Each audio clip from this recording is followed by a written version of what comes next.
如果你正拿着手机或者在电脑前准备在这个视频里寻找某种捷径，我建议你先深吸一口气，因为我们接下来要讨论的不是那样的3分钟就能让你最终把鸡汤灌满，而是关于你的网络基础的重构。这关乎你如何在这个充满噪音的世界里保全你的心智，并获得真正的财富与自由。好，让我们直接切入痛点。你觉得自己聪明吗？这是一个巨大的闪闪发光的陷阱。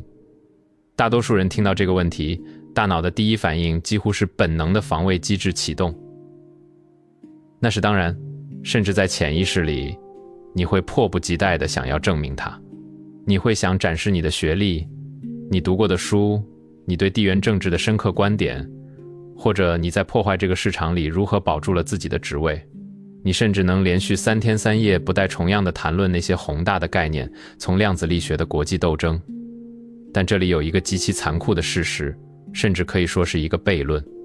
如果你观察周围，你会发现一个奇怪的现象：那些智商极高、逻辑缜密、知识渊博的人往往过得不好。他们焦虑、迷茫，在深夜里辗转反侧。他们懂得了所有的道理，但这一生依然过不好。如果聪明是决定人生的关键指标，那他们应该站在金字塔的下方，拥有最完美的自由和财富，享受内心的平静。但现实数据告诉我们，情况恰恰相反。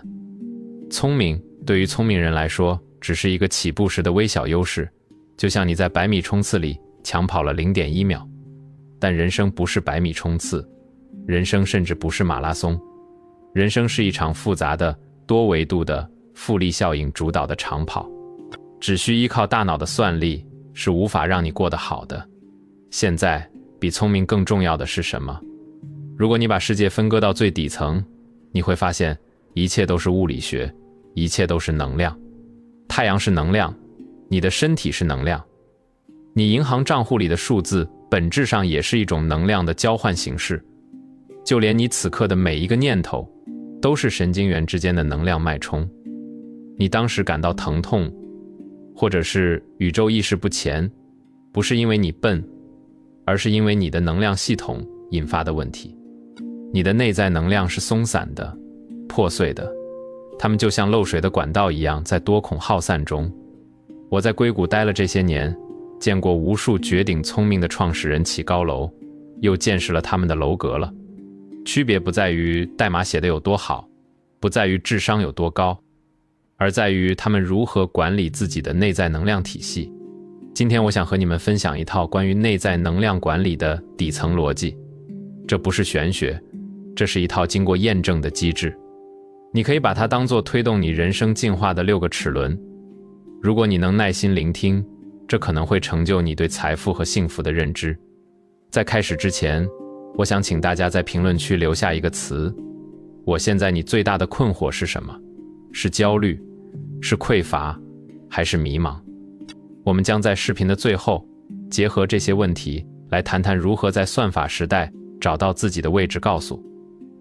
让我们转动第一个齿轮，我命名原点。相信这听起来像是陈词滥调，但请听我从博弈论和心理学的角度解释它。相信是觉醒的起点。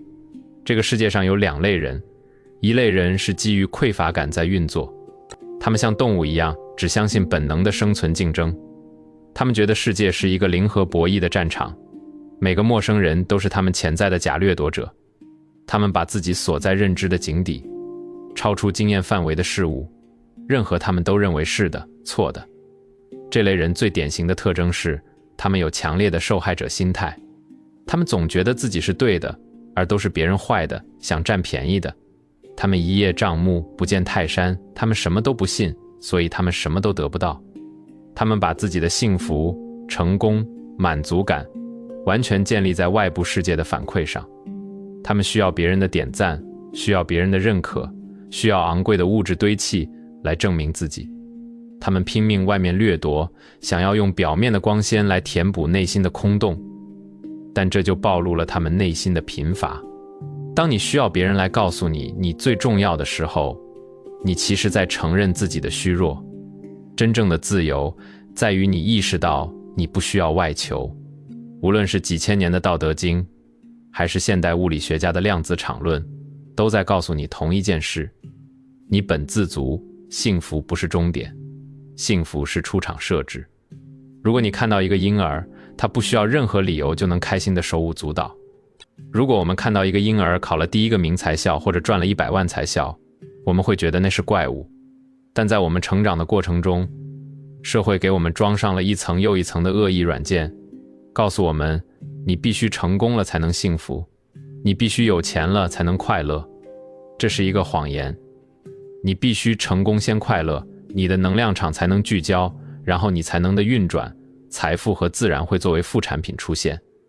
有人会问，既然我本自足，那我就不是可以平躺了，我不是不需要学习，不需要努力了。这是一种逻辑错误。这就像说，你知道你天生就有恐怖行走的能力，但并不代表你一生下来就会跑马拉松。如果一个婴儿刚出生就开口叫妈妈，那不是人类，那是电影。我们需要学习的是宇宙的规律。这些规律早在几千年前就被老子、孔子、佛陀总结出来了。无论是《易经》还是《论语》，其实都是在讲一套关于能量运作的算法。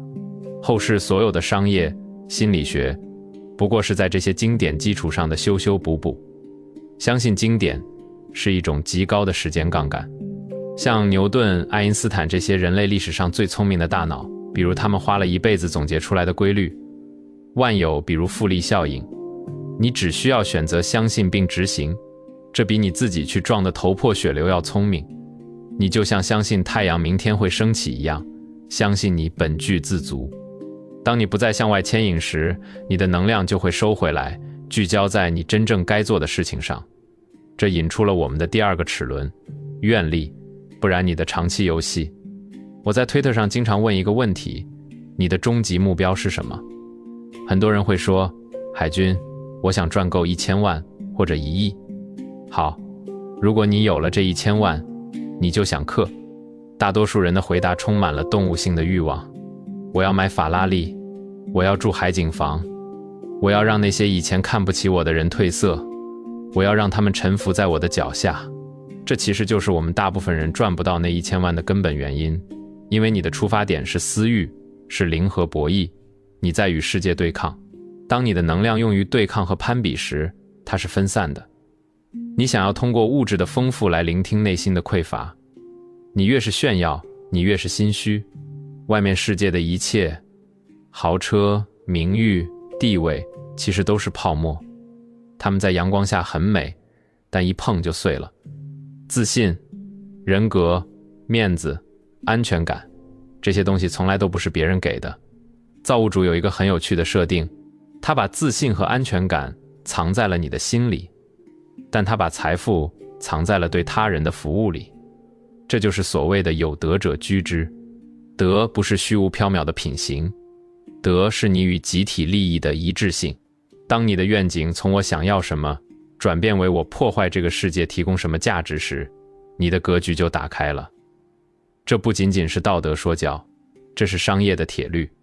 如果你能帮1万人解决问题，你就衣食无忧；如果你能帮10亿人解决问题，你就是下一个乔布斯或面具。想想看，发工资的老板和领工资的员工，谁更富有？通常是老板。为什么？因为老板在提供机会，而员工在寻求依附。做一个给予者，做一个创造者，这才是最高级的自私。问自己，我现在所思所想，是基于需要我个人的私欲，还是基于对众生的贡献？如果你的目标能让周围的人都受益，那么整个系统的能量都会流向你，这叫顺势而为。第3个齿轮是念力物潜意识的编程。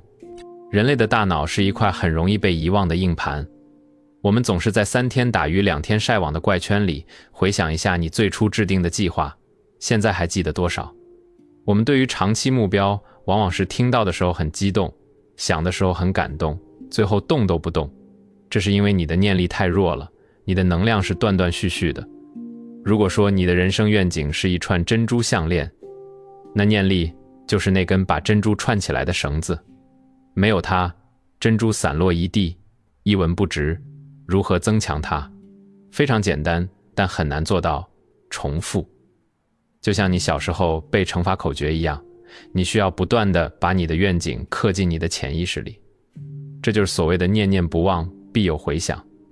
但这里有一个关键点，很多人设定的目标其实是被潜意识汇聚的。当你想到赚1个亿的时候，如果你感觉到是焦虑、恐惧、压力，那么你的潜意识会阻止你去实现它，因为觉得那是危险的。你需要调整你的目标，你需要把它拆解成你垫脚的小目标。潜意识是不分真假的。当你通过一个小目标的完成时，不断告诉自己我是能做到的，我也很优秀。你的潜意识接受这个设定，它会自动调节你的资源，甚至改变你的气场去符合这个设定。这就进入了一个正向循环。你越自信，做越好，做越好，你越自信。你每天需要问自己，我现在做的事和我的终极愿景一致吗？通过无数次的重复和确认，让这种思考变成像呼吸一样的本能。当你的潜意识开始自动导航时，你就会发现你做事开始了神助。第4个齿轮是定力。在这个充满噪音的世界里，这是最稀缺的货币。现代社会就是一场争夺你注意力的战争。你的手机、社交媒体、新闻弹窗都在试图把你的能量切碎。我们变得浮躁，我们要3分钟热度，我们要一夜暴富，像我们猴子掰玉米一样，捡一个扔一个。为什么我们没有定力？因为我们被多巴胺绑架了。五色使目盲，五音使耳聋。我们观看感官的刺激，却把这当成了快乐。你买了一辆新车，兴奋了1个星期，然后就成了严重的新生儿。你追到了心目中的女神，以为人生圆满，结果发现她也要吃喝拉撒，也会发脾气，你就开始幻灭。因为你在外部目光，所有的外部刺激都会使边际效果递减定力，就是把心神收回到再来。这就是我在很多场合提到的当前活动。吃饭就是吃饭，注意力集中在食物的味道；读书就是读书，注意力集中在文字的逻辑。当你能进入这种专注的状态时，你会发现你不再需要用意志力去坚持，因为事情本身就获得了奖励。当你极度专注时，你会进入一种没有时间感的维度，精细说出心流，你会连接到更高维的智慧。这时候灵感和创意会自动调整。我们很多人之所以平庸，不是因为能力不够，而是因为我们定力不够，总是浅尝辄止。想要拥有上帝视角，想要降维打击，唯一的办法就是保持最大限度的定力，跳出3界外，不在5行中，用高维的智慧来解决接下来的问题。第5个齿轮是品质。那么你是如何做事的？成功人士和普通人最大的区别，不在于他们做了什么大事，而在于他们对道德的偏执。一般人总是觉得差不多就行了，这不是我的事儿，我不想做。等我以后做大事的时候，我自然会认真。这是妄想。一屋不扫，何以扫天下？如果你连洗脸刷牙这种小事都敷衍了事，你凭什么认为给你1000万的项目你能管理好？老天没有瞎说。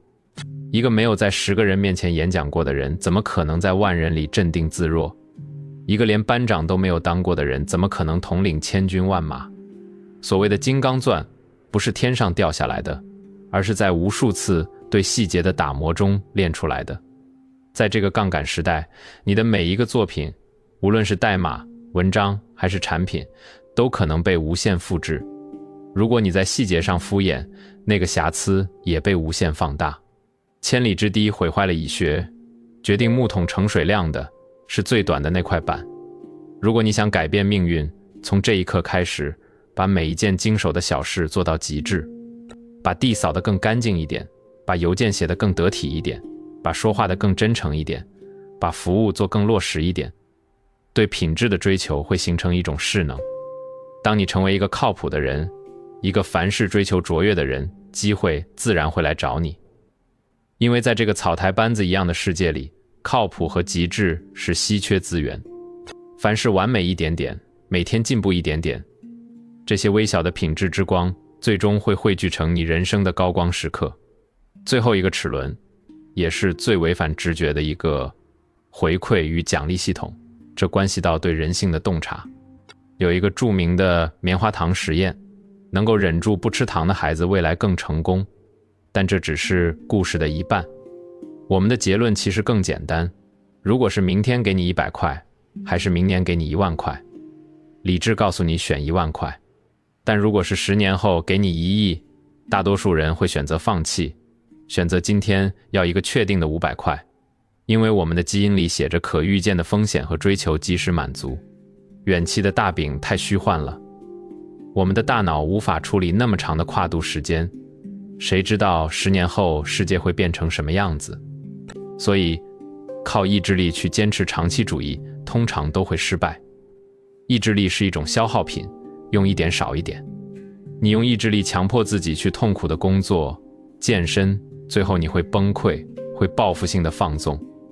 高手的做法是顺应人性，而不是对抗人性。你需要破解你自己的大脑，建立一套正向反馈机制，不要反其道而行之。我们既然喜欢安全、舒适和及时满足，那就给自己当下正在做的事情赋予及时可见的价值和意义。比如说你想跑步，不要争抢镜头里练，要很久才能练出腹肌。你要关注跑完步后那种大汗淋漓的爽快感，只是比昨天多跑了100米，告诉自己这叫进步，这真好。然后给自己一点小奖励，一杯好咖啡，一朵花，甚至是一小块巧克力，甚至你可以利用你的坏习惯作为奖励。很多人想戒烟，越戒越想抽。如果你反过来想，只要我把整本书读完30分钟，我就奖励自己1根烟，会发现一个神奇的现象。为了得到这个奖励，你会极度关注。而当你真正沉浸在读书的心流中时，你的大脑会行走内啡肽和多巴胺。这种快乐远比尼古丁带来的你的低级快感要深刻。实地，你会发现你不再需要那根烟了。你戒烟了，不是因为克制，而是因为你慢慢找到了更高级的快乐，建立一套属于自己的游戏规则，对每一个微小的进步给予肯定和奖励。这就是让你能在枯燥的长期主义道路上坚持下来的秘密武器。朋友们，这个视频有点长，因为我不想只给你们那些短平快的碎片化信息。人生是一场深入的修行，而这6大心法，相信、愿力、念力、定力、品质、回馈，就是你人生齿轮的润滑剂，它们环环相扣，缺一不可。相信自己本自具足，这就是原点。将愿力与众生利益绑定，就是格局。通过念力不断重复编程，这是手段；保持定力阻碍，这是屏障；追求极致的品质，是基石；建立及时的回馈奖励，这就是燃料。这6个齿轮如果能咬合在一起，你的人生就不再是被动的随波逐流，而是一台精密运转的机器，源源不断地生产出财富、智慧和幸福。我知道这听起来很难，没关系，不需要一步登天。从今天开始，尝试着投入其中一个定位齿轮，其实还是只是在洗脸的时候更关注一点，或者在做决定的时候多问自己一句，这是为了面子，为了价值。如果你觉得这些内容对你有一点启示点，请按赞、订阅并开启那个小铃铛。